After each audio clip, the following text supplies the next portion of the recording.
ఏ వాక్యము, ఏ వాగ్దానం అయితే మన కంటికి కనపడుతుందో, మనము చదువుతున్నామో, అవి పరలోకములో ఎట్లా ఉంటాయంటే జీవముతోటి ఉంటాయి, ప్రాణముతోటి ఉంటాయి. క్రైస్తవులకు ఈ విషయం అర్థం కావటం లేదు.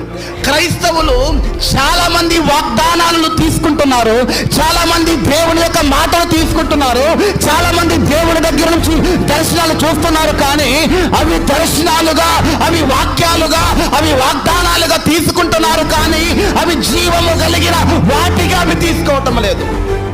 క్రైస్తవులు ఎక్కడ నష్టపోతున్నారంటే వాక్యాలలాగా చూస్తున్నారు. కాదు, వాక్యము కాదు.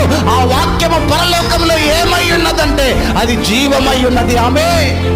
ఈ వాక్యము ఏం చేస్తుందంటే, ఈ వాగ్దానము ఏం చేస్తుందంటే, ఆ వాక్యము నమ్ముతూ ఉన్నప్పుడు, ఆ వాగ్దానాలు నమ్ముతూ ఉన్నప్పుడు మనం ఎక్కడికి తీసుకొని వెళతాయంటే ఆ పరలోకములు ఏదైతే జీవమై ఉన్నదో ఆ జీవము దగ్గరికి దేవుడు మనం తీసుకొని వెళతాడు. ఆమేన్. హల్లెలూయా.